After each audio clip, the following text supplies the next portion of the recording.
चलो बेटा बनाओ हैडिंग। कल आप लास्ट मेरे ख्याल नाल पॉपूलेशन एक्सप्लोजन के ग्राफ वगैरह पढ़े सी। ग्राफ कंप्लीट हो गए सी कि नहीं, चेक करियो। ओके नहीं हुए।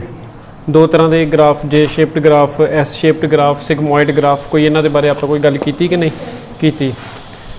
कोई तरह का ग्राफ पढ़िया? अच्छा सिगमॉइड ग्राफ पढ़ लिया सी। सिगमॉइड ग्राफ पढ़ लिया सी। सिगमॉइड ग्राफ पढ़िया सी, मतलब सिगमॉइड ग्राफ दी फेजिस भी पढ़िया सी। हाँ सिगमॉइड ग्राफ दी फेजिस पढ़िया सी। ओके जे शेप्ड ग्राफ नहीं पढ़िया? जे शेप्ड ग्राफ नहीं पढ़िया।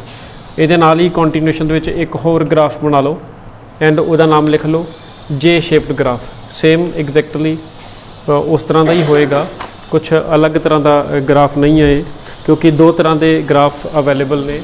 एक ग्राफ का नाम है सिगमॉइड ग्राफ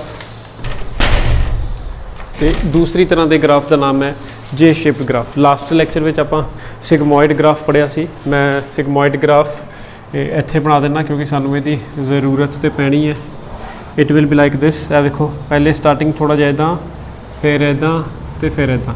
यही पढ़िया सी आपां सिगमॉइड ग्राफ। इहदियां 5 फेजिज आप पढ़ियां सी। लैग फेस ए वाली, थोड़ी जी कर्व वाली, पॉजिटिव एक्सेलरेशन फेस, सीधी जी जाती है दैट इज़ थर्ड वाली एक्सपोनेंशियल फेस। फिर यह जो थोड़ा जा कर्वड है that is negative acceleration phase, तो लास्ट वाली जी है that is a stationary phase. ये आप पढ़िया सी एंड ये तां ही कंप्लीट है जे ये टिप के उपर आप के या कैरिंग कैपेसिटी बना दें। तो this is the maximum limit, और तुसी इसनूं जिहड़ा हैगा कैरिंग कैपेसिटी भी जिहड़ा हैगा कह सकते हो कि किसी भी इन्वायरमेंट का आ वाला जो है ये मैक्सीमम कैरिंग कैपेसिटी है। इस हद तक वो वाला इन्वायरमेंट जिहड़ा हैगा लोकां नूं या नंबर ऑफ पॉपूलेशनस नूं जिहड़ा हैगा सपोर्ट कर सकता है। बोलो दीदियो, is it okay? Shall I proceed? तो इनू जे आपां रिप्रजेंट करना होवे तो कैरिंग कैपेसिटी नूं असी के दे नाल भी जिहड़ा हैगा रिप्रजेंट कर दिंदे। ये ग्राफ का नाम है सिगमॉइड ग्राफ। ठीक है, सिगमॉइड कर्व है। तो जो आपने मेन चीज़ यदि याद रखनी है, एक ग्राफ सिर्फ एक ही शर्त ते सानू अचीव होता है। सिगमॉइड ग्राफ सानू सिर्फ उदों ही मिलता है whenever there is a natural condition. इनू तुसी नैचुरल कंडीशन कह सकते हो या नेचर दे विच most of the living organism use to show this type of graph. तो या आपने वड्डा वड्डा कैपिटल लैटर लिखना है। ये ग्राफ सानू उदों अचीव होता है when we do have a limited environment. When our environment is limited, उस वेले साडे कोल ये ग्राफ जिहड़ा हैगा अचीव होता है। एंड इस ग्राफ नूं असी एक इक्वेशन दे नाल भी रिप्रजेंट करते हाँ। इस ग्राफ नूं असी एक इक्वेशन दे नाल भी रिप्रजेंट करते हाँ। And we do call that equation as a dn/dt। असी वो इक्वेशन नूं किस तरह लिखते हाँ? dn/dt is equal to rn। मैं इत्थे ही ये लागे लिख देना dn/dt is equal to rn bracket दे विच k minus n divided by k। This graph और this sigmoid curve is also represented by this logistic curve or this logistic equation dn/dt is equal to rn bracket दे विच k minus n by k। ठीक है, हुण ए तुसी पिछली वारी पिछले lecture they which a graph बनाया सी जिसनूं असी एस शेप्ड कर्व, सिगमॉइड कर्व या ग्रोथ कर्व या एस कर्व, जो मर्जी जो तुहानूं ठीक लगे तुसी वो नाम जिहड़ा हैगा दे सकते हो। तुसी अलग डायग्राम बनाना है तो अलग डायग्राम बना लो, ये ही बनाना है तो ये ही बना लो। ठीक है, मैं कलर चेंज कर देना है या मैं इसनूं थोड़ा इसका फॉर्मेट चेंज कर देना है, इनू बोल्ड कर देना है, सेम रहेगा। हुण मैं बनाउण लग्या जे शेप्ड कर्व। ए देखियो ए वेख रहे हो आप, सेम है, वेख रहे हो फर्क की होया? जे शेप्ड ग्राफ के सिर्फ दो ही फेजिज बनदियां ने। दूसरी तरह का ग्राफ जिहड़ा आपां पढ़न लगे हाँ that is J shaped curve. इसनूं असी जे शेप्ड कर्व या जे शेप्ड ग्राफ भी बोलते हैं। जिस तरह आपां उहदे च पढ़िया सी 5 कर्व्स बनते सीगे, 5 फेजिज आंदियां सी, या 5 फेजिज आंदियां सी, मैं हुणे आपां 5 वो बोलियां भी ने। इहदे च 2 ही फेजिज आनियां, देखियो this one number 1, again that number 1 we do call it as a lag face.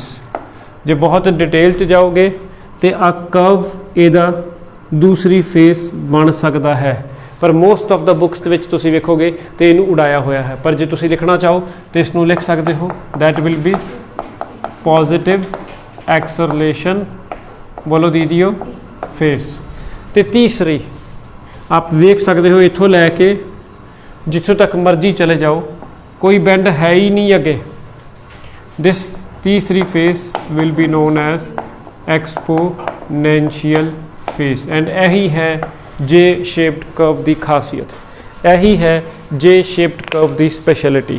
कागजां दे विच असीं कहने हैं कि जे शेप्ड कर्व सिर्फ 2 ही तरह दियां फेजिज जिहड़ा हैगा सानू शो करता है। जे शेप्ड कर्व सिर्फ 2 ही तरह दियां फेजिज सानू जिहड़ा हैगा शो करता है। आप कह सकते हो एक फेज किहड़ी, what we call it as a lag phase. एक फेस लैग फेस कर्व करता है तो दूसरी एक्सपोनेंशियल फेस। बस तीसरी वेखो अगे जिहड़ा इधर कर्व जाना सी इस तरह करके नैगेटिव, तीसरा जिहड़ी फेस सीगी नैगेटिव एक्सलरेशन फेस, जिन्होंने असी सिगमॉइड कर्व च चौथी फेस का नाम दिता सी, वो है ही नहीं, वेखते पे हो। तो लास्ट फेस जिहड़ी सिगमॉइड कर्व की फेस सीगी जिसनों असी 5वीं फेस का नाम दिता सी, that is stationery face. A वाली स्टेशनरी फेस जो कि कैरिंग कैपेसिटी के पैरेलल चलती सी, है ही नहीं। तो आपने जे शेप्ड कर्व की सब तो स्पैशल गल की याद रखनी है कि जे शेप्ड कर्व उदों चलता है whenever there is a unlimited environment. Whenever there is a unlimited environment, यह मेन चीज़ आप जी ने याद रखनी है। जे शेप कर्व हर वेले नहीं चलता। जे शेप कर्व कदों चलता है जदों इन्वायरमेंट अनलिमिटेड होवे, मतलब रिसोर्स अनलिमिटेड है, खाना लेना तो खाना अनलिमिटेड है, विच कोई ऑप्शन ही नहीं हैगी कि कोई किते कमी पेशी आएगी, कोई रुकावट पेगी, नहीं। तो जे इन्वायरमेंट अनलिमिटेड है तो आप डायग्राम के विच वेखो उस बंदे की ग्रोथ भी अनलिमिटेड है। लेकिन इस वाले केस दे विच जिहड़ा केस जिस इक्वेशन किस ग्राफ की है, सिगमॉइड कर्व दी है। सिगमॉइड कर्व दे विच बहुत क्रिस्टल क्लीयर है कि this is the carrying capacity. If this is the carrying capacity तो इट ऑब्वियसली मीन्स कि environment is not unlimited. Limit आ गई है ना, इन्वायरमेंट इज़ लिमिटेड। तो इन्वायरमेंट जदों लिमिटेड है तो सानू किहड़ा कर्व देखने को मिलता है, सिगमॉइड कर्व। एंड ये हमेशा नेचर या नैचुरल कंडीशन दे विच सानू यही कर्व देखने को मिलता है। जे इन्वायरमेंट अनलिमिटेड हो गया, इन्वायरमेंट अनलिमिटेड का मतलब की है, ए वाली जिहड़ी उपर बाउंडेशन है यह हट गई, है ही नहीं। तो फिर जे है ही नहीं तो फिर इनू कौन रोकेगा। इन्वायरमेंट जे अनलिमिटेड है तो ऑब्वियसली उस जानवर की रिप्रोडक्शन या ग्रोथ रेट भी टिपिकली अनलिमिटेड हो जाएगा। एंड इसनू असी इक्वेशन दे नाल किस तरह रिप्रेजेंट करते हैं, दिस इज़ रिप्रेजेंटेड, यदि इक्वेशन मैं इधरली साइड पर लिख देन लग्या, dN/dt is equal to Rn। This is the equation which is for J shaped curve and this is the equation which is for S shaped curve। बोलो दीदियो, is it okay? तो J shaped curve या S shaped curve ते उन्हां दियां equations तुहाडे सामने ने। दोनों दे विच इक्को ही फर्क है। वो इक्को फर्क की है, एक च इन्वायरमेंट अनलिमिटेड है तो एक च इन्वायरमेंट लिमिटेड है। जिस च इन्वायरमेंट लिमिटेड है उस दे विच जिस च इन्वायरमेंट लिमिटेड है आप वेख सकते हो उस दे विच जिस दे विच इन्वायरमेंट लिमिटेड है आप वेख सकते हो उस दे विच एडिशनल चीज़ आ गई k-n/k। बाकी इक्वेशन सारी सेम है। जिस दे विच इन्वायरमेंट अनलिमिटेड है वो दे विच k-n/k नहीं आया। ठीक है। के आप इत्थे पढ़ चुके हैं कि के कौन है, के इज़ अ कैरिंग कैपेसिटी और के इज़ द मैक्सिमम लिमिट। तो हुण आपां इहदियां इक्वेशनस दियां जो जो चीज़ां लिखियां तुहानूं एक्सप्लेन कर दिओ कि वैसे तो तुसीं मेरे नालों वध जाणदे हो, ये फिजिक्स च डेरीवेशनां डूरीवेशनां काफ़ी आंदियां। dn/dt या इसनूं तुसीं delta n by delta T भी लिख सकते हो। तो आप जी को पता ही है मतलब एक ही है, डेल्टे का मतलब होंगे रेट ऑफ चेंज। तो dn/dt is equal to change in the size of a growing population with respect to a particular time. बोलो ठीक है कि नहीं। dn नू मैं लिख सकदा dn इज़ equal to change in population size. dn की चीज़ है change in the population size या change in the size of a growing population. dt या delta T time rate of change of time या time at which the change occur, जिस time दे विच वो change होनी है। तो dn/dt आप कह सकते हैं growth rate of increase in population और growth rate of decrease in population with respect to a time, क्योंकि टाइम के हिसाब के नाल किन्ने टाइम दे विच कितना होया तो वो हिसाब के नाल असी चेंज इन पॉपुलेशन साइज नूं dn/dt दे नाल रिप्रेजेंट कर दिंदे आ। जे आ वाली इक्वेशन वेखो तो ये भी dn/dt, ये भी dn/dt, it means almost same thing. अगली चीज़ dn/dt is equal to r ते n। ये r की चीज़ है, r is equal to the reproductive capacity और what we call it as a biotic potential. याद है आप पढ़िया सी पॉपुलेशन रेगूलेशन च 3 फैक्टर पढ़े सी, उन्होंने 3 फैक्टरों के विचों पहला फैक्टर किहड़ा सी, बायोटिक पोटेंशियल दसिया सी ना। बायोटिक पोटेंशियल रियलाइज्ड नैटेलिटी याद आ गया, पोटेंशियल नैटेलिटी बर्थ रेट का दूसरा नाम कि किन्नी वध तो वध उहदे च रिप्रोड्यूस करन दी कैपेसिटी है। तो आर नूं असीं किस चीज़ दे नाल रिप्रेजेंट करते हैं, रिप्रोडक्टिव कैपेसिटी या बायोटिक पोटेंशियल, किन्ना वध तो वध वो रिप्रोड्यूस या मल्टीप्लाई कर सकता है, दैट इज़ आर। तो dn/dt is equal to R multiply by N या आर एन। तो आर एन दे विच कोई साइन नहीं है, तो that is multiply by N. तो एन की हो गया, N is equal to the number of organism कि किन्ने इहदे विच ऑर्गेनिज्म हैगे है। तो N is equal to the number of organism. तो this is the equation which we express when there is a no limit without any limit. तो वेख सकते हो विदाउट एनी लिमिट कर्व किहड़ा बन रहा, 2 ही फेज़ों का मालक, one is lag phase, exponential phase, break है ही किते नहीं। देखो ब्रेक लगनी ही उत्थे है जिथे इन्वायरमेंट लिमिटेड हो। तो जे शेप्ड की पहली ही कंडीशन की है कि इन्वायरमेंट ये हमेशा अनलिमिटेड रहिंदा है। तो ये दूसरी चीज़ आपने याद रखना, इसनूं असी अपने तरीके दे नाल की कह दिंदे आ कि ये किहड़ा इन्वायरमेंट है, आर्टिफिशियल इन्वायरमेंट। क्योंकि इन्वायरमेंट कभी नैचुरल कंडीशन दे विच अनलिमिटेड कभी भी नहीं होंदा। नैचुरल कंडीशन दे विच इन्वायरमेंट अनलिमिटेड नहीं होंदा। ਤੁਹਾਡਾ इस वेले सारिਆਂ ਦਾ इन्वायरमेंट अनलिमिटेड है because you all are dependent on your parents. ਤੁਹਾਡੀ कोई सिरदर्दी नहीं है कि तुसी पैसे कित्तां कमाने हैं, कित्थों लैने हैं, ਤੁਹਾਡੀ कोई सिरदर्दी नहीं है। ਤੁਹਾਡੇ ਲਈ इन्वायरमेंट टोटल अनलिमिटेड है। लेकिन ਤੁਹਾਡੇ पापा ਨੂੰ 100 तरह के जुगाड़ लगाने पैंदे ने ਤੁਹਾਡਾ सारा काम करने वास्ते, खर्चा करने वास्ते, घर ਨੂੰ चलाउण वास्ते, वधिया तरीके नाल समूथली एफिशिएंटली चलाउण वास्ते। तो वो सारियां सिरदर्दियां उन्हां दियां, वो जिन्नियां भी लिमिटेशनस चलणियां, जिन्ना भी मुश्किलां चलणियां, वो उन्हां ने चलणियां। तुसी जे तुहाडे परिवार के होर मैंबरां ने वो मुश्किलां नूं नहीं चलना। बोलो एम आई राइट। तो ये लैबोरेटरी कंडीशन दे विच या असी कोई जानवर पालिया है या असी कोई पैट पालिया है, वो सारे इसे कैटेगरी दे विच आ जाते हैं। साडा जानवर, साडा पालिया होया पैट या साडी लैब दे विच एक्सपैरीमेंट उन्नी देर तक वधिया तरीके दे नाल चलदा रहेगा जिन्नी देर तक असी उसनूं खाण नूं दिंदे रहांगे, उहदा आर्टिफिशियल इन्वायरमेंट बना के रखांगे। खुला खाण नूं देवांगे तो खुला ग्रो करेगा, ਘੱਟ ਖਾਣ ਨੂੰ ਦੇਵਾਂਗੇ ਤੇ ਘੱਟ ਗਰੋ ਕਰੇਗਾ। Whatever it is it will depend upon us. तो ਸਾਡੇ ਲਈ ਉਹ ਲਿਮਿਟਡ ਹੋਊ, ਪਰ ਉਸ ਜਾਨਵਰ ਦੇ ਲਈ ਜਾਂ ਉਸ ਜਿਹੜਾ ਲੈਬ ਦੇ ਵਿੱਚ ਐਕਸਪੈਰੀਮੈਂਟ ਹੋ ਰਿਹਾ, ਸਪੋਜ਼ ਕਰੋ ਕੋਈ ਤੁਸੀਂ ਬੈਕਟੀਰੀਆ ਹੀ ਗਰੋ ਕਰਾਉਂਦੇ ਪਏ ਹੋ ਲੈਬ ਦੇ ਵਿੱਚ, ਤੇ ਜਿੰਨਾ ਜ਼ਿਆਦਾ ਨਿਊਟਰੀਐਂਟ ਮੀਡੀਆ ਪਾਈ ਜਾਓਗੇ ਬੈਕਟੀਰੀਆ ਉਹਨਾਂ ਗਰੋ ਕਰੀ ਜਾਏਗਾ। ਜਿੱਥੇ ਤੁਸੀਂ ਨਿਊਟਰੀਐਂਟ ਮੀਡੀਆ ਪਾਉਣਾ ਬੰਦ ਕਰੋਗੇ ਬੈਕਟੀਰੀਆ ਦੀ ਗਰੋਥ ਬੰਦ ਹੋ ਜਾਏਗੀ। तो ਬੈਕਟੀਰੀਆ ਆਪਣੇ ਨੈਚੁਰਲ ਹਾਲਾਤਾਂ ਵਿੱਚ ਨਹੀਂ ਗਰੋ ਕਰਦਾ ਪਿਆ, ਉਹ ਤੁਹਾਡੇ ਤੇ ਡਿਪੈਂਡੈਂਟ ਹੈ। ਤੁਸੀਂ ਜਿਹੋ ਜਿਹਾ ਇਨਵਾਇਰਨਮੈਂਟ ਉਹਨੂੰ ਦੇਤਾ, ਖੁੱਲਾ ਖਾਣਾ ਦੇਤਾ, ਖੁੱਲਾ ਨਿਊਟਰੀਐਂਟ ਮੀਡੀਆ ਦੇਤਾ ਤੇ ਉਹਦੀ ਗਰੋਥ ਵਾਧੂ ਹੋ ਜਾਏਗੀ। ਤੁਸੀਂ ਨਿਊਟਰੀਐਂਟ ਮੀਡੀਆ ਘਟਾਤਾ ਤੇ ਉਹਦੀ ਗਰੋਥ ਜਿਹੜਾ ਹੈਗਾ ਥੋੜੀ ਜਿਹੀ ਘਟ ਜਾਏਗੀ। तो this is all about your J shaped growth curve.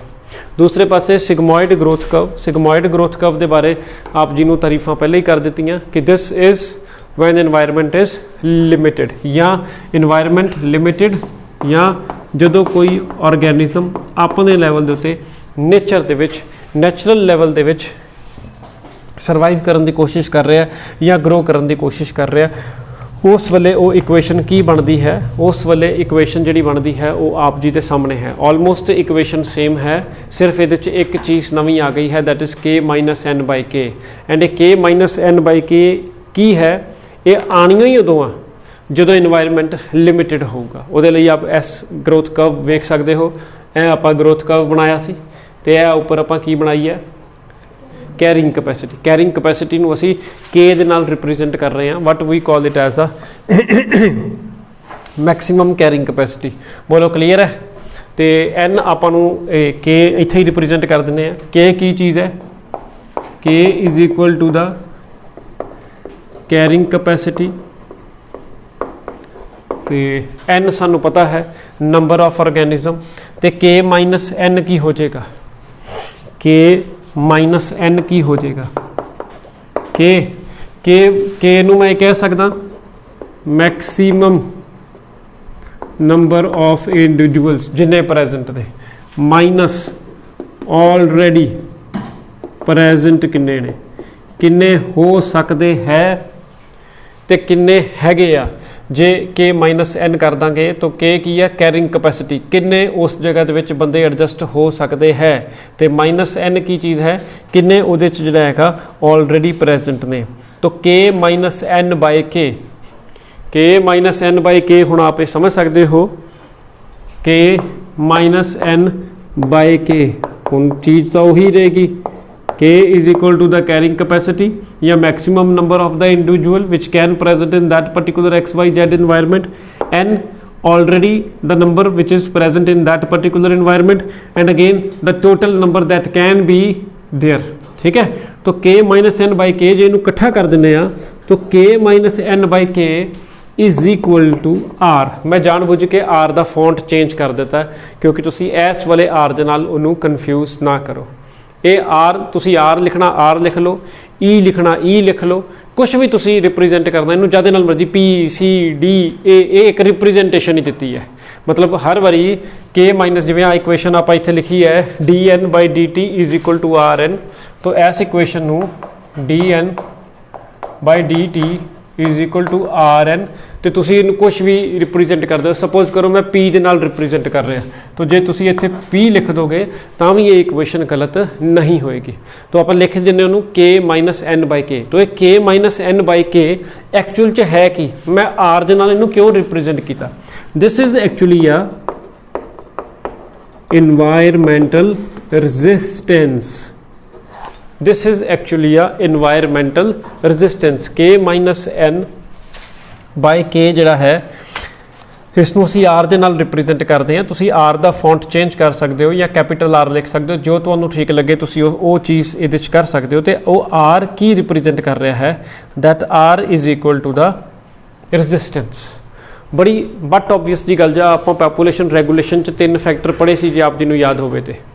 One is biotic potential, कितनी मैक्सिमम स्पीड दे नालों मल्टीप्लाई कर सकता है। दूसरा द कैरिंग कैपेसिटी, कितना मैक्सिमम हो सकता है। तो याद करो आप तीसरा की पढ़िया सी जिस तरह ही पॉपूलेशन ए लागे लागे जाएगी, ए लागे ए होर तां होंदा जाए तो ये लागे पहुँच गया ना। तो मैं तुहानूं कहा सी कि as soon as this crosses the deadline, ये डेड लाइन है ना, maximum limit is equal to the deadline. जो आप कह दिए कि आ तेरी लिमिट है, इस तो अगे नहीं जाना, तो जे फिर भी कोई तुहानूं उस तो बाद उस लिमिट तो अगे जाके भी कुछ बोलता है तो फिर लड़ाई वध जाएगी। तो आही चीज़ इत्थे है, maximum carrying capacity dead line. जिद्दां ही ये तो उपर जाओगे तो इत्थे इह सारी जगह के उत्ते की ऑपरेट हो जाएगा इन्वायरमेंटल रजिस्टेंस, या यह सारी जगह जिन्नी भी यह जगह बच रही है यह सारी जगह इन्वायरमेंटल रजिस्टेंस ही है। जिस तरह पॉपूलेशन का नंबर बढ़ता जाएगा and it approaches towards the dead line, it approaches towards the maximum limit, उस तरह नाल इन्वायरमेंटल रजिस्टेंस बढ़ती जाएगी। तो इन्वायरमेंटल रजिस्टेंस बढ़ती जाएगी तो की मतलब है, in the form of competition, in the form of predation, in the form of disease, in the form of parasites. वो सारे फैक्टर सीगे ना जो अपने आप कंट्रोल कराने में हेल्प करते हैं। तो आप दसिया नहीं सी, जिस तरह ही डेड लाइन पार की इन्वायरमेंटल रजिस्टेंस उस वेले जो है ऑपरेट हो जाएगी। यानी कि ग्राफ उन्नी देर तक ही स्टेबल है जिन्नी देर तक इस डेड लाइन तो थले थले, इत्थे थले थले जो मर्जी करे, इत्थों जो है भज के ऊपर तक जाए,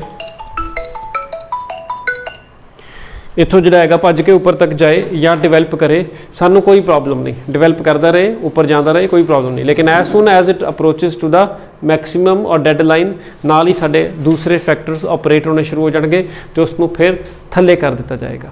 तो K-N/K की आ इन्वायरमेंटल रजिस्टेंस। तो इन्वायरमेंटल रजिस्टेंस कदों आनी है, whenever there is a limited environment. तो आप देख लो, whenever there is a limited environment equation के विच K-N/K आया है। लेकिन whenever there is a unlimited environment, unlimited environment मतलब K है ही नहीं, कैरिंग कैपेसिटी है ही नहीं। जो कैरिंग कैपेसिटी नहीं हैगी तो कोई लिमिट ही नहीं हैगी, जो कोई लिमिट या डेड लाइन ही नहीं गई तो मतलब ये जिस तक मर्जी जाए उत्थे तक जाऊ, जिस तक डेड लाइन नहीं हैगी। तो फिर उत्थे K-N/K क्यों आवे, या उहदा आना बनता ही नहीं। दैट इज़ वाई वो equation simply dN/dt is equal to R and K नाल जिहड़ा हैगा रिप्रेजेंट की जाती है कि भाई rate of change of population या ग्रोथ ऑफ पॉपूलेशन सीधा सीधा दो फैक्टर के उत्ते डिपेंड करता है, कितनी उहदी रिप्रोडक्टिव कैपेसिटी है तो किन्ने उहदे च नंबर ऑफ इंडिविजुअल ने। जिन्नी रिप्रोडक्टिव कैपेसिटी होऊ वो मल्टीप्लाई करी जाऊ, उहदे नंबर वधदा ही जाऊ। लेकिन पंगा उत्थे पएगा जिथे नेचर है, नैचुरल दे विच, नेचर दे विच आर्टिफिशियल कभी भी नहीं होंदा। इन्वायरमेंट हमेशा लिमिटेड है, तो लिमिटेड है तो जिस तरह ही वो लिमिट के कोल पहुँचा तो बाकी सारे factor in the form of environmental resistance operate हो जाने हैं। तो उसनों असी इक्वेशन जो है इस तरीके के नाल लिख देंगे। मतलब ठीक है, ओके। हुण इहदे च एक वड्डी गल मैं वैसे ही तुहानूं थोड़ा ज़्यादा डिटेल च कराने वास्ते करा रहा, तुसीं इहनूं करके वेखो इस इक्वेशन में। जो असीं इसनूं प्रैक्टिकली करके वेखते हैं ना तो सानूं ये पता चलता है कि यार है तो मतलब काम खराब हो रहा है, इक्वेशन ठीक नहीं हैगी। ठीक है, वो किस तरह तुहानूं पता लगेगा। आप ये क्या जो आप हुण तक आप जो पढ़िया तो आप ये पढ़िया जिस तरह इन्वायरमेंट बढ़ता जाऊगा, तो सॉरी जिस तरह पॉपूलेशन या नंबर ऑफ ऑर्गेनिज्म बढ़ता जाऊगा इन्वायरमेंटल रजिस्टेंस नाल इनक्रीज होती जाऊगी। ठीक है, तो उन्होंने डेड लाइन पर उन्हें पहुँचन नहीं देना। जे डेड लाइन पर उन्हें पहुँच गई तो बहुत ज़्यादा वधिया तरीके नाल सारे फैक्टर्स ऑपरेट कर जाएंगे तो उसनों फिर थले सुट देंगे। ठीक है, हुण जरा टैक्नीकली अप्लाई करके वेखिए इदा होंदा। आप मतलब एक वैल्यू देन लगे आप उस हिसाब के कैलकुलेट करके मैंने दस्यो इदा होंदा। If K is equal to 100, K is equal to 100, K is equal to 100 मतलब maximum number of the individual that can be supported in an environment is 100, carrying capacity है ना 100, and N is equal to the 10, N is equal to the number of individuals that are present in this particular environment is equal to the 10। तो मैं environmental resistance calculate कर सकता बड़े आराम नाल K-N/K। तो जे तुसी वही फार्मूला जो आप थले K-N/K is equal to 100 minus 10 by 100 जरा चेक कर लियो, ठीक गल बनती है। Environmental resistance is equal to 0.9। बोलो दीदियो ठीक है, ओके। हम थोड़ा जा उल्टा कर दियो, अगली वैल्यू की करना K इज इक्वल टू 100 ही रखो, मैक्सिमम नंबर ऑफ इंडिविजुअल किन्ने ने 100, लेकिन N आप बदल देना है। एन आपां चेंज कर देना, एन आपां हुण पूरा नक्को नक भर देना है, ठीक है। मतलब वो बंदे बहुत ज़्यादा आ गए, 100 की मैक्सिमम कैरिंग कैपेसिटी है, तो आपां एन नूं 99 90 95 है ना, 90 95 आ जाएगा तो पूरा हाउस फुल हो जाएगा ना। तो आपां N is equal to round figure करने लई 90 ले लैंदे आ। हुण तुसीं सेम चीज़ अप्लाई करोगे तो आप वेख सकते हो आंसर दे विच जमीन आसमान का फर्क हो गया, आंसर दे विच जमीन आसमान का फर्क हो गया। हुण तुसीं दसो मैनूं इन्वायरमेंटल रजिस्टेंस किहड़ी वड्डी है, 0.9 as a environmental resistance value वड्डी है या 0.1 as an environmental resistance value वड्डी है? अपना दिमाग ला के बोल के दसो। हाँ जी प्रियल रानी बोलने लगे, हाँ जी प्रियल रानी 0.9 साफ नज़र आ रहा कि 0.9 एज आ इन्वायरमेंटल रजिस्टेंस की वैल्यू इतने बहुत ज़्यादा आई है, वो इतने गड़बड़ होगी, बहुत वड्डी गड़बड़ नहीं होगी, ये गड़बड़ तो होगी। इतने बंदे वेखो किन्ने आ 10 सिर्फ, हाँ हले तो बड़ी जगह पई है, 100 तक उन्होंने मैक्सिमम कैरिंग कैपेसिटी 90 बंदे विच होर एडजस्ट हो सकते, तो इन्वायरमेंटल रजिस्टेंस ऑलमोस्ट फुल के लागे जाके पहुंची जाती है। बोलो ठीक है कि नहीं। तो दूसरे पासे कितने गया, दूसरे पासे बंदे हुण ऑलमोस्ट आप फुल करते हैं, 90 ऑलमोस्ट फुल करते हैं, तो इन्वायरमेंटल रजिस्टेंस तो घट गई, सारा काम ही उल्टा हो गया, तो बहुत वड्डी गड़बड़ होगी। कित्थे गई ये इक्वेशन, कित्थे गया एडा वड्डा ग्राफ, कित्थे गया इन्वायरमेंट लिमिटेड, या कित्थे गई rate of change of population? तो सारा उल्ट पुलट हो गया, गड़बड़ हो गई है ना, गड़बड़ हो गई ना। तो आप जी ने अपनी कॉपी के उत्ते एक वड्डा सारा सुपरस्टार पा के एक चीज़ नोट कर लेनी है, यह जी इक्वेशन है ये 100% इक्वेशन ठीक है, ठीक है। यह जी इक्वेशन है इक्वेशन 100% ठीक है। तो आप जे एक लाइन दे या अपने दिमाग दे एक चीज़ बिठा लेनी है कि जी equation dn/dt is equal to rn या अगे k - n बाई k दी गई है। This equation is not for a typical particular और a specific number of individuals.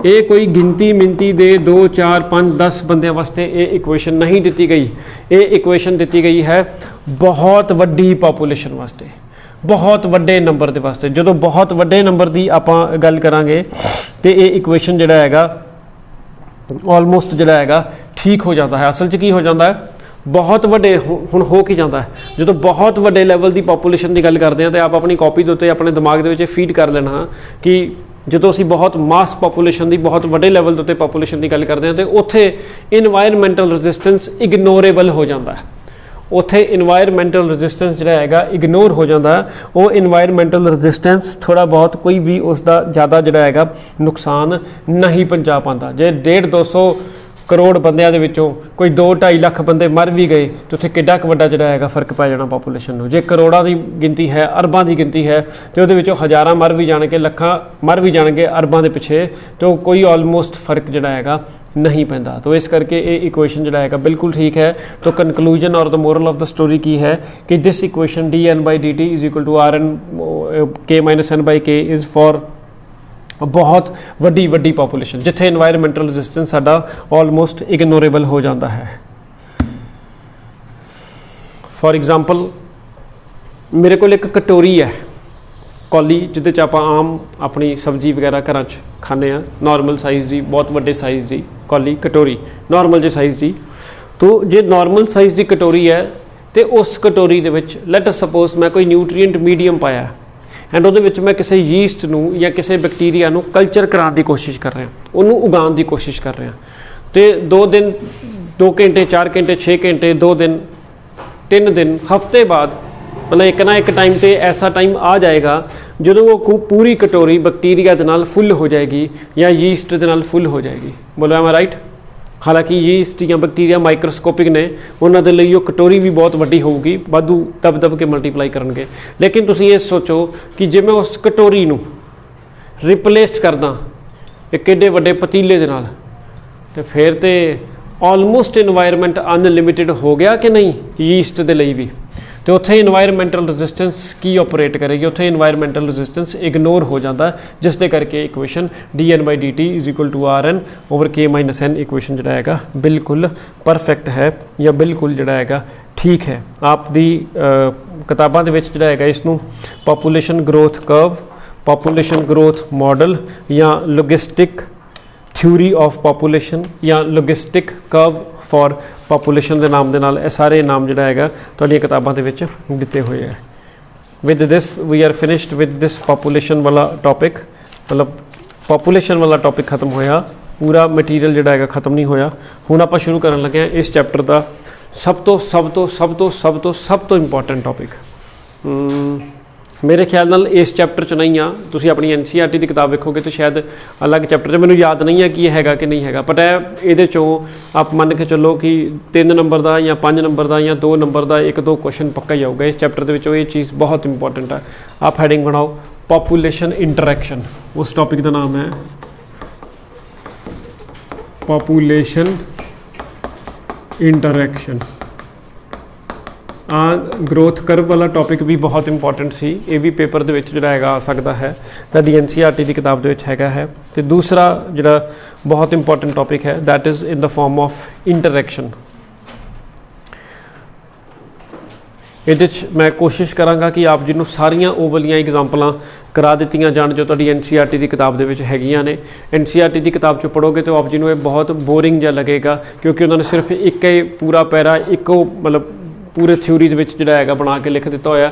मैं तुहानूं पॉइंट बना के अलग अलग एग्जाम्पल्स जिन्नियां भी इंटरैक्शन दी होणगियां, स्पैशली तुहाडी NCERT की किताब दियां वो आपने जरूर याद करनियां, क्योंकि पेपर दे विच जे बोर्ड वाले पेपर दे विच उही आउणगियां जिहड़ियां तुहाडी किताब दे विच मैंशन। मैं उस तो वध भी करा दूंगा, बट तुहानूं नाल जिहड़ी एग्जाम्पल दूंगा जो दस भी दूंगा कि आ पर्टिकुलरली NCERT की बुक दी है, आ ओवरऑल एग्जाम्पल आ। तो इस करके आप उन्होंने चंगी तरह नोट कर लेना, पेपर दे विच जिहड़ा हैगा उही आउणगियां। तो आप हैडिंग बनाओ पॉपुलेशन इंटरैक्शनस या स्लैश पा के इहदा नाम लिखो इंटरैक्शंस इन बायोटिक कम्यूनिटी,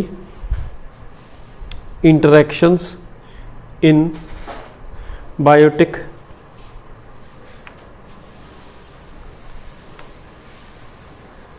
कम्यूनिटी। ते अगे हैडिंग बनाओ kinds of interaction, types of interaction या काइंड्स ऑफ इंटरैक्शन। मैं थोड़ा जिहा दस्सिया भी सी, जो तुहानूं याद होवे ते आपां किते पिछे कीता भी होया। काइंड्स ऑफ इंटरैक्शन या टाइप्स ऑफ इंटरैक्शन, किताबां च यूजुअली 2 टाइप्स दियां इंटरैक्शनस मिलणगियां, पर आपां तुहानूं कहा सी कि तुसीं एक तीसरी टाइप होर हुंदी है, वो भी नोट कर लिओ। आप नंबर 1 पा के लिखो पॉजिटिव इंटरैक्शनस, नंबर 2 पा के लिखना नैगेटिव इंटरैक्शनस। पॉजिटिव इंटरैक्शनस या नैगेटिव इंटरैक्शनस। ते तीसरी तरह दियां इंटरैक्शनस उन्हां दा नाम लिख लेना न्यूट्रल इंटरैक्शनस। तो इत्थे पहला नाम लिख लो पॉजिटिव इंटरैक्शनस। इहदियां अगे आपां पढ़ लांगे कि इहदे च किहड़ी इंटरैक्शन आनी है। पॉजिटिव इंटरैक्शनस तो बाद नैगेटिव इंटरैक्शनस, यही 2 असली मेन टाइप्स ने। तीसरी टाइप एक और लिख लो न्यूट्रल इंटरैक्शनस। इन्हों सिंबॉलिकली भी रिप्रजेंट करते हैं पेपर दे विच, ऑब्जैक्टिव दे विच या सबजैक्टिव दे विच इन्हों सिंबलों के हिसाब के नाल भी जिहड़ा हैगा रिप्रजेंट किया जा सकता है। मतलब तुहानूं प्लस माइनस के निशान पाए होणगे, plus oblique plus, plus oblique minus, minus minus plus, plus plus minus. तो आप जिन्हें वो भी उत्थों भी वेख के जिहड़ा हैगा जज कर लेना है कि ये किस इंटरैक्शन की जिहड़ा हैगा गल हो रही है। तो पहले पॉजिटिव इंटरैक्शनस, पॉजिटिव इंटरैक्शन के नाल आप एक वर्ड लिख लो बेनीफिशियल इंटरैक्शन। पॉजिटिव इंटरैक्शन जो भी होगी वो किसी फायदे वास्ते होगी, तो इसे करके आप नाम ही पा दिता positive interaction is equal to beneficial interaction. ये ध्यान देना हुण ये किसी एक बंदे का या दोनों बंदियां का फायदा हो सकता है। मैं फिर रिपीट करदा, किसी एक बंदे का या दोनों बंदियां का फायदा हो सकता है। ये जरूरी नहीं है कि दोनों का फायदा होवे। बहुत सारे लोग ये गड़बड़ कर जाते हैं, दोनों का फायदा होवे तां उन्होंने पॉजिटिव इंटरैक्शन मानते नहीं, दोवां का फायदा होवे तां भी पॉजिटिव इंटरैक्शन, दोवां दे विचों किसी एक का फायदा होवे तां भी पॉजिटिव इंटरैक्शन, दोवां दे विचों किसी एक का फायदा होवे तो दूसरे नूं कोई फर्क ना पवे, उहदा नुकसान ना होवे, दैट रिमेन्स न्यूट्रल, तां भी वो पॉजिटिव इंटरेक्शन। बोलो क्लियर है? तो पॉजिटिव इंटरेक्शन या बेनीफिशियल इंटरेक्शन आप नाम सुन के जोड़ा है इसनू याद कर लोगे। This is the interaction between the two और more than two individual in which one is benefited while other remains unaffected. जो दूसरे नू कोई नुकसान ना होवे, एक नू भी फायदा हो रहा है, तो that is a positive interaction. ये वाधू सारिया टाइप्स आप अगे पढ़निया, चलो नाम बोल देना। ये वाधू सारिया टाइप्स आप पढ़निया जिहड़ियां साडे सिलेबस का पार्ट है। पहला टाइप म्यूचुअलिज्म, मैं सिंबॉलिकली इनू बाद चो रिप्रेजेंट करूँगा, प्लस प्लस पाना कि प्लस माइनस पाना कि प्लस जीरो पाना कि जीरो प्लस पाना, वो बाद चो पावांगे। म्यूचुअलिज्म इहदी एग्जाम्पल है। कमेंसलिज्म इहदी एग्जाम्पल है। प्रोटो कोऑपरेशन इहदी एग्जाम्पल है। कमेंसलिज्म इहदी एग्जाम्पल है। प्रोटो कोऑपरेशन इहदी एग्जाम्पल है। ये सारियां पॉजिटिव इंटरैक्शनस दी एग्जाम्पल ने। फिर रिपीट करदा, किसी च दो बंदियां नूं फायदा हो सकता है, किसी च एक बंदे नूं फायदा हो सकता है, किसी च दोवां चों एक नूं हो सकता है। एक दो कोई फायदा नहीं, कोई नफा नहीं, कोई नुकसान नहीं। तो we do call such type of interactions as a positive interactions. दूसरी तरह दी इंटरैक्शंस ने नैगेटिव इंटरैक्शंस, नाम ही इंडिकेट कर रहे हैं नैगेटिव इंटरैक्शंस। नैगेटिव इंटरैक्शन का दूसरा नाम जे antagonistic interactions. Antagonistic interaction again दोनों एक दूसरे नूं नुकसान पहुँचा देन तां भी नैगेटिव, दोनों चों किसी एक नूं नुकसान पहुँचे, एक नूं कोई फर्क ना पवे तां भी नैगेटिव। मतलब दो बंदियां दे विचों एक नूं या घट्टो घट दोवां नूं नुकसान जरूर होना चाहिए। तो when such type of interaction will takes place we do call them as a negative interaction. बोलो दीदियो, ठीक है? तुर पवां आगे। तो तीसरी तो लास्ट न्यूट्रल इंटरैक्शन, आप समझते हो इसनूं जीरो दे नाल रिप्रेजेंट किया जाता है। Neutral interaction in which the बंदा neither is benefited nor harmed, ना उसनों कोई फायदा होता है ना उसनों कोई नुकसान होता है। उन्होंने कोई फर्क नहीं पैंदा कि सामने वाला बंदा की कर रहा मेरे नाल, की ना उसका कोई नुकसान हो रहा ना उसका कोई फायदा हो रहा। उन्होंने असी न्यूट्रल इंटरैक्शन जिहड़ा बोलते हैं। चल पवांगे। पहला लिखो, पहला इंटरैक्शन कमेंसलिज्म। आप हैडिंग बना के ब्रैकेट च भावें स्टार पा लियो, NCERT लिख लियो, जो मर्जी लिख लियो। पॉजिटिव इंटरैक्शन की पहली टाइप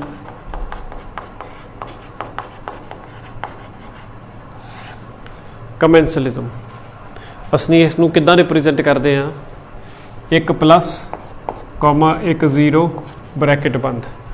तो आपनूं इत्थों ही अंदाज़ा मिल रहा, एक प्लस एक जीरो, ये मतलब दो बंदे दिखाए है जिहदे च एक बंदे नूं फायदा हो रहा, एक बंदे नूं कोई फर्क नहीं पै रहा। एक बंदे नूं फायदा हो रहा, पॉजिटिव वाले का मतलब की है कि पॉजिटिव वाले नूं उस इंटरैक्शन चो कुछ लभ रहा है, कुछ फायदा हो रहा। एंड जीरो का मतलब है कि जो सामने वाला बंदा दूसरा बंदा है उन्होंने कोई फर्क नहीं पै रहा, ना उन्होंने कोई नुकसान हो रहा ना उन्होंने कोई फायदा हो रहा। तो such type of interaction is known as a commensalism. बोलो क्लियर है? तो ये डेफिनेशन आप लिख लो। Commensalism it is a relationship between the two individuals, थोड़ा तेज लिखना। It is the relationship between the two individuals in which one is benefited. It is the interaction between the two species in which one is benefited while other remains unaffected. While other remains unaffected, that is ना उन्होंने कोई फायदा हो रहा, neither benefited nor, बोलो दीदियो ठीक है।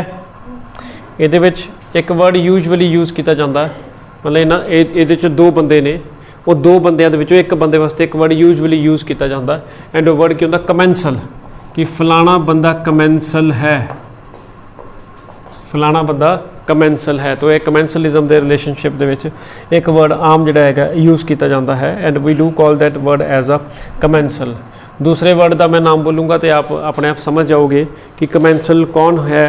तो दूसरे बंदे का नाम मतलब दो बंदे ने उन्होंने चो एक बंदे वास्ते वर्ड कमैंसल, जिवें चलो सपोज करो दो बंदे ने, एक बंदा ए है एक बंदा बी है, किसी भी ए वास्ते या बी वास्ते असी वर्ड यूज़ कर सकते कमैंसल। तो दूसरे बंदे वास्ते असी वर्ड यूज़ करना होस्ट। तो आप समझ गए कमैंसल कौन होएगा जिसनों कोई फ़ायदा पहुँच रहा है, among that particular interaction the one who is getting any kind of benefit from that interaction, वो कमैंसल हो जाएगा। जिहड़ा फ़ायदा चुकेगा वो कमैंसल है। तो जिन्हों कोई फ़र्क नहीं पैंदा, neither having any benefit nor having any harm, तो we do call that as a host. तो कमैंसलिज्म दियाँ बड़ियाँ एग्जाम्पल ने। पहले एक जनरलाइज्ड एग्जाम्पल करान लगे, NCERT वाली एग्जाम्पल नहीं करान लग्या। पायलट फिश एंड शार्क, ये सारिया होने दी एग्जाम्पल ने, कमैंसलिज्म दी एग्जाम्पल ने। पहली example pilot fish and shark, दोनों ही मच्छियाँ ने, दोनों ही पानी च रहन वालियाँ ने। शार्क आपने जरूर कदी ना कदी इहदा नाम सुनिया होगा, आई होप कि डिस्कवरी दे विच काफ़ी इहदे बारे आंदा जांदा ही रहिंदा। तो शार्क एक तगड़ी प्रीडेटर फिश है, चीर फाड़ करने वाली, मार के खा जाने वाली माड़ी मोटी फिश नहीं है।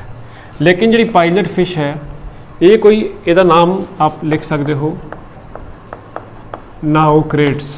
This is the example of commensalism. मच्छी का नाम है Naucrates, this is the particular pilot fish. साऊ मच्छी है, शरीफ मच्छी है, बहुत ज़्यादा कोई भयानक खुंखार किस्म की मच्छी नहीं, छोटी जी मच्छी है। लेकिन दूसरे पासे जिहदे नाल इहदी इंटरैक्शन हो रही है वो मच्छी कोई आम माड़ी मोटी मच्छी नहीं है, बड़ी भयानक मच्छी है या खतरनाक मच्छी है, जिसनों आपां नाम दिता है शार्क। हुण शार्क मच्छी बीइंग अ प्रीडेटर फिश, उन्हें अपने शिकार नूं फड़ना है, मारना है, खा जाना है, चीर फाड़ कर देना है। तो जिहड़ी पायलट फिश है वो मच्छी उहदे नाल उहदे थल्ले थल्ले, मतलब जिवें आ उपरले पासे शार्क चल रही है तो उहदे नाल थल्ले थल्ले चल रही, किते उही उहदे सामने आ गई तो उहदा शिकार ना बन जे, लुक के उहदे थल्ले अखां दे थल्ले थल्ले जे नाल जिहड़ा हैगा तैरदी जाती है, जिथे जिथे भी जिहड़ा हैगा ये शार्क फिश जाती है। पर्पस इहदा की हुंदा है कि शार्क फिश अपने शिकार नूं फड़ेगी, उहनूं मारेगी, उहनूं चीरेगी, फड़ेगी, तो कोई एक अद्धी बोटी, कोई एक अद्धा टुकड़ा, कोई एक अद्धा पीस थले डिगेगा। जो कोई मच्छी फड़ के चीर फाड़ करेगी तो कोई टुकड़ा जिहड़ा हैगा थले भी तो डिगेगा, तो जिहड़ा कोई थल्ला डिग्या होया टुकड़ा होएगा उसनूं पायलट फिश पकड़ लेगी तो अपना एज ए खाने की तरह यूज़ कर लेगी। जे पायलट फिश उत्थे हैगी तो फड़ लेगी, जे पायलट फिश नहीं हैगी तो वो टुकड़ा जिहड़ा हैगा समुद्र दे विच डिग जाएगा। तो तुसीं इत्थों अपने आप कैलकुलेट कर लो कमैंसल कौन ते होस्ट कौन। शार्क मच्छी नूं की फर्क पै रहा, उन्हें तो अपना ढिड भरन लई ये काम करना ही करना, उन्होंने कोई परवाह नहीं, वो कोई नहीं वेखण डई कि मेरे नाल पायलट फिश नाउक्रेट्स आ रही है कि नहीं आ रही, उन्होंने कोई फर्क नहीं पै रहा। उन्हें अपना काम करना ही करना, उन्हें अपना शिकार करना ही करना, उन्हें अपनी मच्छी फड़ के चीर फाड़ करके खाना ही खाना। तो जे उस चीर फाड़ के दौरान कोई 2-4 टुकड़े थले डिग जाते हैं तो जी थले नाल तुरी जाती मच्छी है, जे वो फड़ के खा लेंदी है तो कोई फर्क नहीं पैंदा। तो आप वेख सकते हो कि ये कमैंसल कौन होया, फायदा चुकन वाला बंदा कौन होया, शार्क नूं कोई फर्क नहीं पाया, shark remain as it is ही। दूसरी एग्जाम्पल ये नाल दी हुई है सक्कर फिश, तो दूसरे पासे फिर सामने पासे शार्क ही है। सक्कर फिश, हाँ कोई बात नहीं, छोड़ो बेटा इनको, आपका मन उदास हो जाएगा। सक्कर फिश ते शार्क फिश। सक्कर फिश ਇਹਦਾ नाम सक्कर फिश इस करके है क्योंकि ये शक्कर प्रेजेंट होना। आप एग्जाम्पल यदि लिख सकते हो एक्नेसिस, या दूसरी सक्कर फिश का नाम है रिमोरा। ये दोनों सक्कर फिश ने सक्करफिश की खासियत है कि इन्हां दे मूँह दे विच शक्कर प्रेजेंट हुंदा। शक्कर का मतलब एक ऐसी चीज़ प्रेजेंट हुंदी जिस चीज़ की हैल्प दे नाल ये किसी भी चीज़ के नाल चिपक जाती शक करके चिपक जाती है। तो ये शार्क मच्छी दे आपने वेखिया होना शार्क मच्छी का मूँह भी थले नूं हुंदा है ना, तो वो मूँह के थले इत्थे नाल चिपक जाती है, अपने शक्कर की हैल्प के नाल अटैच हो जाती है। ठीक है, मुड़ के जो अटैच होगी तो उन्होंने अपना कोई पंख, कोई अपना फिन, कोई अपनी बॉडी के विचों कुछ हिम्मत नहीं करने की जरूरत पैंदी, वो समुंदर च आराम नाल फ्री दे झूटे लेंदी रहिंदी है। किस तरह, किहदी हैल्प दे नाल? शार्क मच्छी दे नाल। शार्क बहुत वड्डी मच्छी, उहदे नाल जे उहदे थल्लेले पासे वो चिपक भी गई तो उन्हें तो अपना खाना पीना लभण दे लई घुमना फिरना है, तुरना है, तो उहदे नाल जिहड़ा हैगा साडी दोस्त मच्छी जिसका नाम जिहड़ा हैगा सक्करफिश है वो भी जिहड़ा हैगा नाल चलदी है। शार्क नूं कोई फर्क नहीं पै रहा, लेकिन गरीबड़ी सक्करफिश का बहुत भला हो रहा है। प्लस दूसरी चीज़, जदों शार्क चीर फाड़ करके खाना खाएगी तो विचों जे कोई 2-4 टुकड़े थले डिग गए तो उन्होंने खाना भी मिल जाएगा। बोलो दीदियो, क्लीयर है? शैल आई प्रोसीड? नैक्सट एग्जाम्पल लिखो। नैक्सट एग्जाम्पल लिखो, इन्हां दी हुई कमेंसलिज्म दी हुई, स्टार पा लेना या आप ब्रैकेट च लिख सकते हो NCERT। Barnacle and whale. अगली एग्जाम्पल है इसे दी, बारनेकल्स एंड वेल्स। पहलियां दो एग्जाम्पल भावें आप करो भावें ना करो कोई गल नहीं, पर यह वाली एग्जाम्पल आपने ज़रूर करनी है, दैट इज़ बारनेकल ते वेल। बारनेकल मैं कितना समझाऊँ, बारनेकल कोई आइडिया है? बारनेकल कौन होंगे? बारनेकल एक जर्नल टर्म है, इसका साइंटिफिक नेम या बारनेकल की पर्टिकुलरली एग्जाम्पल देनी आप तो आप एग्जाम्पल दे सकते हो बैलानस। बारनेकल की आप पर्टिकुलर एग्जाम्पल दे सकते हो बैलानस। तो आ बारनेकल वेल मच्छी दे नाल अटैच हो जाता है या वेल मच्छी की बॉडी दे नाल अटैच हो जाता है। बारनेकल क्रैब की तरह, केकड़े की तरह छोटे छोटे जो होंगे है, तो they do get attached with the whale fish and enjoy the rides. Enjoy the rides, जिथे जिथे वेल मच्छी जाएगी, जिस तरह वो जड़ा हैगा नचेगी टप्पेगी पानी दे विच छलांगा मारेगी, बारनेकल नूं भी जड़ा हैगा वधिया वधिया झूटे जड़ा हैगा मिलणगे। तो he just utilize the whale for a space, ਉਹਦੇ ਨਾਲ चिपक जाता है, मुड़ के जिथे जिथे भी जड़ा हैगा साडी दोस्त वेल मच्छी जाती है उत्थे उत्थे जड़ा हैगा कौन चले जाता है? नैक्सट एग्जाम्पल लिखो, fish and sea urchin. Commensalism, सारी कमेंसलिज्म के एग्जाम्पल ने। फिश दे विच आप पर्टिकुलरली इहदा नाम भी कर सकते हो क्लाउन फिश, क्लाउन फिश ते सी अर्चन। सी अर्चिन एक ऐसा जानवर है जिसके शरीर के चारे पासे कंडे ही कंडे प्रेजेंट आ, जिसके शरीर के चारे पासे ही कंडे प्रेजेंट आ। तो आ जी क्लाउन फिश है, ये क्लाउन फिश भज के उन्होंने कंडियां दे विच जाके जिहड़ा हैगा लुक जाती है। तो कारण so that he feel safe as well as protected there. तो सी अर्चिन नूं कोई फर्क नहीं पै रहा, पर क्लाउन फिश का या फिश का जिहड़ा हैगा बहुत ज़्यादा जिहड़ा हैगा भला हो रहा है। वो उन्होंने खाण पीण वाले जिहड़े है बंदे वो हथ नहीं लाते।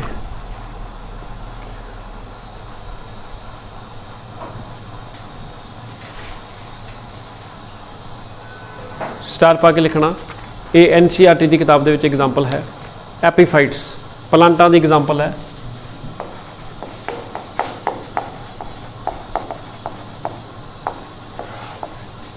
एपीफाइट्स सानू शमिता दीदी दसणगे एपीफाइट्स की होंदे ने।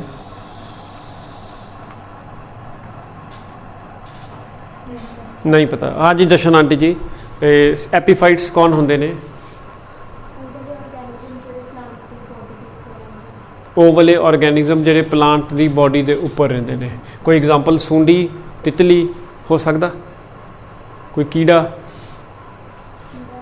कीड़ा हो सकता। ओके, तो एपी वर्ड जो भी कभी आए आप याद रखना, एपी का मतलब होंदा अपॉन। फाइट वर्ड जो भी कभी आए इसका मतलब होंदा प्लांट। ठीक है, तो प्लांट दे ऊपर नहीं, ये जो आंटी जी ने कहा ये बिल्कुल गलत है। प्लांट दे ऊपर नहीं, प्लांट किसी होर प्लांट दे ऊपर।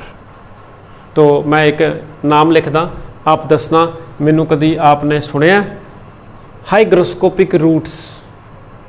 बहुत सारे प्लांट्स ऐसे होंदे ने, खास करके ट्रॉपिकल एरियाज जिथे बहुत ज़्यादा ह्यूमिडिटी हाई होंदी है, उत्थे वड्डे प्लांटां दे तने दे उत्ते कुछ प्लांट्स जिहड़ा हैगा ग्रो कर जाते हैं। तो यह प्लांट्स जिहड़े ने, यह प्लांट दे ऊपर ग्रो कर रहा, तो we do call such type of plants as a epiphytes. इस वड्डे प्लांट नू, बिग ट्री नू कोई फर्क नहीं पै रहा, लेकिन यह छोटा प्लांट इस वड्डे ट्री दे कोलों स्पेस यूटिलाइज कर रहा। ये NCERT की एग्जाम्पल है। Epiphytes are example of commensalism. आप ये एग्जाम्पल ऑर्किड्स लिख सकते हो। आप ये एग्जाम्पल ऑर्किड्स लिख सकते हो, या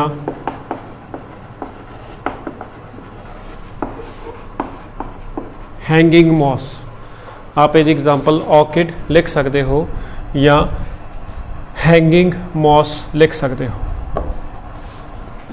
एक और एग्जाम्पल जो आप जी ने NCERT की किताब चो पढ़नी है, NCERT की किताब के हैगी है लियानास। ये ज़्यादातर वो बंदे ने जिहड़े ज़्यादा +1 च पढ़िया होगा मॉर्फोलॉजी ऑफ फ्लावरिंग प्लांट दे विच, दैट इज़ लियाना।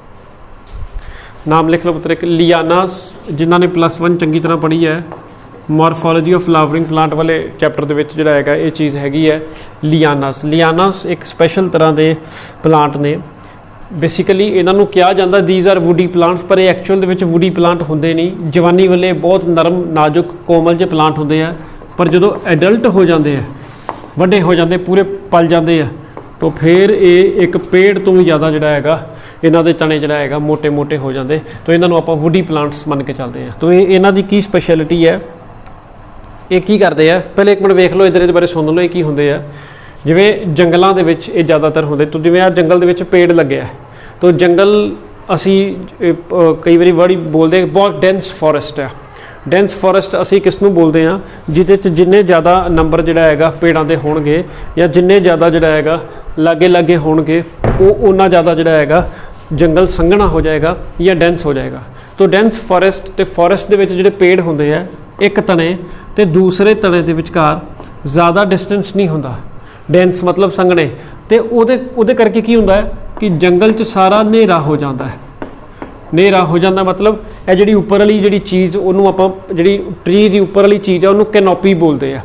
तो आ कैनोपी आप वेख सकते हो दूसरी कैनोपी दे नाल लगभग जुड़ी हुई पई है। टाणियाँ ही है ना, ब्रांचा ही है ना, वो कोई ऐन चले गई कोई ऐन चली गई, तो ये एक तरह का इंटरलॉक हो गया। पेड़ के थले छां होंदी है, आप सारिਆਂ ਨੂੰ पता है। तो जे इत्थे धुप चढ़ रही है तो थले वाली जगह के उत्ते बहुत ज़्यादा धुप जिहड़ा है नहीं पहुँचती। तो एक वेल है, उस वेल का नाम है टाइनोस्पोरा। वेल वर्ड यूज़ किया मैं, वेल मतलब क्लाइंबर। +1 जब पढ़िया मॉर्फोलॉजी वाला चैप्टर, तो क्लाइंबर मतलब जिवें मनी प्लांट वगैरह होंदा, कई घरों च यूज़ करते। वो वेलों नूं, ये वेलां की करदियां ने, ये जो थले थले ग्रो करदियां ने, तो जिहड़ियां थले थले ग्रो करदियां ने, इत्थे इन्हां नूं सनलाइट नहीं मिलती प्रॉपर। तो ये की करदियां वड्डे प्लांटां दे पेड़ां दे टाहणियां दे इदां लपेट के तां चढ़ जांदियां। ਜਦੋਂ ਇਹ ਇੱਥੇ ਉੱਪਰ ਐਕਸਪੋਜ਼ ਹੋ ਜਾਂਦੀਆਂ ਨੇ ਨਾ, ਤੇ ਇੱਥੇ ਇਹਨਾਂ ਨੂੰ ਸਨਲਾਈਟ ਮਿਲਣੀ ਸ਼ੁਰੂ ਹੋ ਜਾਂਦੀ। तो सनलाइट मिलनी शुरू हो जाती, फिर बहुत तेज़ स्पीड के नाल फ्लरिश करना शुरू कर देंदियां। तो आ जी इत्थे पहले एज ए पतली वेल की तरह जोड़ा है ये नाल घूमी होंगी, ये फिर हुण पेड़ के तने तो भी जोड़ा है मोटियां हो जांदियां। तो इन्हों बोलते हैं लियानास और इन्हों बोलते हैं वुडी पेरिनियल्स। तो ये भी किदियां एग्जाम्पल ने, कमेंसलिज्म दी एग्जाम्पल ने। आप वेख सकते हो कि they are just using these big trees for support purposes. बोलो दीदी ठीक है कि नहीं, उन्होंने तो सिर्फ वो सपोर्ट ले रहे हैं सो दैट वो तां तक चढ़ जान तो उत्थे उन्होंने प्रॉपर लाइट वगैरह मिले, तो पेड़ में कोई फर्क नहीं पैदा, पेड़ तो ऑलरेडी तां ही हैगा। तो this is also an example of commensalism. एक होर एग्जाम्पल करानी है, ये बड़ी कन्फ्यूजिंग एग्जाम्पल है, आपने नोट कर लेना, एनसीईआरटी की किताब दे विच भी हैगी है। बहुत सारे लोग इस एग्जाम्पल नूं दूसरे इंटरैक्शन च वाड़ दिंदे आ, दूसरी इंटरैक्शन आपां हाले पढ़ी नहीं, उस इंटरैक्शन का नाम है कमेंसलिज्म। तो बहुत सारे बंदे इनू कमेंसलिज्म की इंटरैक्शन के जिहड़ा हैगा एडजस्ट कर देंगे या कमेंसलिज्म के इंटरैक्शन च पाड़ देंगे, पर आपने इसनूं सॉरी कमेंसलिज्म तो आप पढ़ते पे हाँ, प्रोटो कोऑपरेशन की एग्जाम्पल के पा देंगे। तो आपने इनू जिहड़ा हैगा नोट कर लेना, आप जी की एनसीईआरटी की किताब के कमेंसलिज्म के जिहड़ा हैगा ये दिती है, पर जो आप प्रोटो कोऑपरेशन पढ़ांगे तो आप वेखोगे कि प्रोटो कोऑपरेशन भी आ सकती है, हो सकता है किसी किताब के प्रोटो कोऑपरेशन भी दिती होवे, पर आपने अपनी एनसीईआरटी की बुक नूं ही फॉलो करना है। तो उत्थे जिहड़ा हैगा इन्होंने ये वाली एग्जाम्पल कमेंसलिज्म च दिती है। बंदा बहुत मशहूर है, आपने शायद सुनिया भी होवे, एक पक्षी है कैटल अर्गेट, कैटल अर्गेट ये पक्षी है जिन्हें तुम अपनी भाषा के बगला बोलते हो। बगला वेख्या वो लंबिया लंबिया जी लत्तां वाला तो लंबी जी गर्दन वाला, इनू आपने लभना होवे किसी भी जगह के उत्ते तो आप किसी भी तरह की डेयरी फार्मिंग होवे, डेयरी होवे या कोई छप्पड़ के लागे या कोई किसी पिंड के जिहड़ा हैगा गावां मੱਝਾਂ तुरदियां फिरदियां होण, उत्थे तुसीं पहुँच जाओ तो उहदे लागे चागे तुहानूं वाधू ज़्यादा जिहड़ा हैगा कैटल अर्गेट जिहड़ा हैगा मिल जाणगे। ये की ने, ये स्पैशल तरह के पक्षी ने जो मੱਝ या गां की पिठ के उपर बैठ जाते हैं, मੱਝ या गां की पिठ के उपर बैठ के उन्होंने कीड़े चुन चुन के खाते हैं, उन्होंने कीड़े चुन चुन के खाते हैं। हुण वेखो तुसीं इमेजिन कर लो मੱਝ कितनी वड्डी हुंदी है, तो जे मੱਝ की पिठ ते खुरक हुंदी होवे तो फिर वो अपनी लत्तां नूं अपने हत्थ पिठ तक लैके जा सकती है, तो या अपनी सहेली भैन नूं कह सकती है प्लीज़ माड़ा जिहा, है ना, तो ना ही वो पेड़ां दे नाल डिस्को डांस कर सकती है ना, वो बॉडी का स्ट्रक्चर ही इदां दा। तो जो हुण तुसीं इमेजिन करो कि उसकी स्किन के उपर, उसके शरीर के उपर कोई कीड़ा पिया है, कोई लार्वा पिया है, कोई जानवर तुरदा पिया, रेंगदा पिया, उन्होंने कौन जिहड़ा हैगा हटा सकता? मੱਝ तो अपने आप हटा नहीं सकती, तो फिर वो इस पक्षी की जिहड़ा हैगा हैल्प लेंदे है। आह वाला पक्षी जिहड़ा हैगा उहदे उपर आके बैठ जाता है, तो उहदे कीड़े चुन चुन के, उन्होंने कोई पैरासाइट पिया, कोई सूंडियाँ पईयां, कुछ भी जो भी पिया वो चुन चुन के जिहड़ा हैगा खाता है। तो cattle feel very relaxed about this, तो जिहड़ा साडा पक्षी है वो खा पी के तो उड़ जाता है। बोलो क्लीयर है? कैटल इरगेट तो यह वाला कैटल्स जी इंटरैक्शन है, इनू कमेंसलिज्म जिहड़ा आप जिन्हें पढ़ना है। तो दिस इज़ कंसिडर तुहाडी एनसीईआरटी की किताब इत्थों तक भी लिखा है, this is consider to be as an classical example of commensalism. Next लिखो अगला इंटरैक्शन दूसरा, that is proto cooperation. Next दूसरी तो कमेंसलिज्म तो बाद दूसरा interaction that is proto cooperation.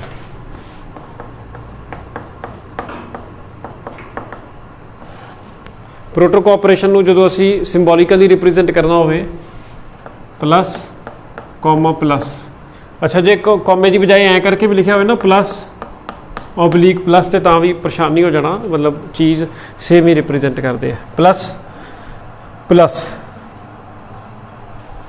बोलो ठीक है। हूँ आप प्लस प्लस समझ के आप समझ ही गए, प्लस प्लस दो बंदे इस इंटरैक्शन के इनवॉल्व होंगे तो दोनों के हिस्से प्लस आ रहे हैं, मतलब in this particular interaction both the interacting individuals do get benefit from each other. But जे इत्थे तक डेफिनेशन रोक दी जाए फिर ये एक होर डेफिनेशन के नाल मिल जाती है जिसका नाम इत्थे आप लिखा हुआ है म्यूचुअलिज्म। ये फिर ये कोई फर्क नहीं रह जाता।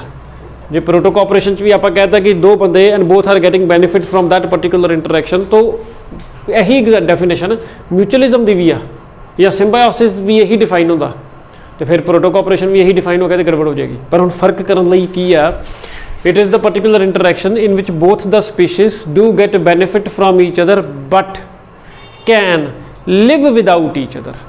ਇਹਦੇ 'ਚ ਕੀ ਹੁੰਦਾ ਜਨਮ ਜਨਮ का साथ ਨਿਭਾएंगे, ਇਹਦੇ ਵਿੱਚ they cannot live without each other। ਇਹਦੇ 'ਚ ਕੀ ਹੈ they can live without each other, मतलब ਜੇ ਲੋੜ ਪੈਣ ਤੇ ਉਹਨਾਂ ਨੂੰ ਸੈਪਰੇਟ ਵੀ ਹੋਣਾ ਪੈ ਜੇ ਤੇ ਉਹਨਾਂ ਨੂੰ ਕੋਈ ਫਰਕ ਨਹੀਂ ਪੈਂਦਾ, ਉਹ ਖੁਸ਼ੀ ਖੁਸ਼ੀ ਜਿਹੜਾ ਹੈਗਾ ਇੱਕ ਦੂਸਰੇ ਤੋਂ ਅਲੱਗ ਹੋ ਸਕਦੇ ਹੈ। तो it is an interaction between the two individuals of a species and both of them get benefit from each other but can live separately, but can live separately। तो फिर आप ਇਹਦੇ 'ਚ एक वर्ड नोट कर लेना, घुमा फिरा के कई बार ऑब्जेक्टिव च कन्फ्यूज करने लिख देंगे होंगे आ। It can be considered as facultative और ऑप्शनल, इनू फैकल्टेटिव तो ऑप्शनल भी बन सकते हैं।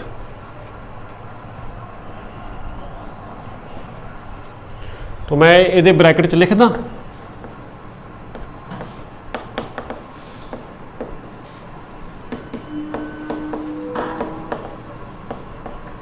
दस्यो ठीक है। Non obligatory relationship, non obligatory relationship मतलब आप इदा कह दीए कि सानू भी पता है कि साडे कोल दो पक्कियां सहेलियां नवदीप ते महक है ना, बेस्ट फ्रेंड्स। तो बेस्ट फ्रेंड तो मान लो एक दिन महक नहीं आती तो नवदीप उस दिन टाइम पास करने के लिए प्रभ नूं एज ए बेस्ट फ्रेंड की तरह मन भी लेंदी, तो की फर्क पै गया, समझ गए। Both can live without teacher. जो महक ने वेख्या तो उन्हें फिर जशन के नाल जप्फी पा ली, उन्हें कहा चल ठीक है तेरे नाल इदा तो फिर इदा ही सही। तो ये की हो गया, कोई हार्ड एंड फास्ट नहीं है कि मैं तेरे नाल ही रहना है या तेरे नाल ही इंटरैक्ट करना है। They can live equally without each other. तो फिर ये रिलेशनशिप किहड़ा हो गया, नॉन ऑब्लीगेटरी रिलेशनशिप। लेकिन म्यूचुअलिज्म च की होगा, ठीक है क्लीयर है, ऑब्लीगेटरी रिलेशनशिप हो जाए। हुण आपां इहदियां एग्जांपलां कर लईए। इहदी एग्जांपल लिखो, hermit crab and sea anemone. इहदा करो कल करांगे, बस एग्जांपलां इन्हां दी कल